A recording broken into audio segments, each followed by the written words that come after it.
Hi everyone, in this quick tutorial I'll show you how to get credits in Higgsfield using your desktop browser. Let's get started. First, open any web browser on your computer such as Chrome, Firefox or Edge. In the address bar, type www.higgsfield.ai and press enter.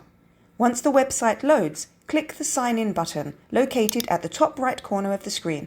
You can continue with Google or Apple signing depending on what's available.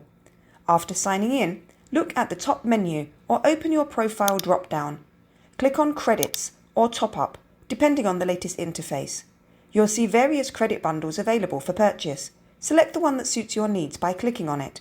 Next, choose your preferred payment method, such as a credit or debit card or PayPal. Follow the on-screen instructions to complete your transaction.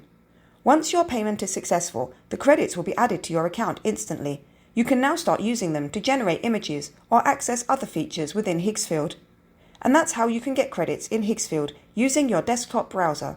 If you found this video helpful, don't forget to like and subscribe. Thanks for watching, and I'll see you in the next video.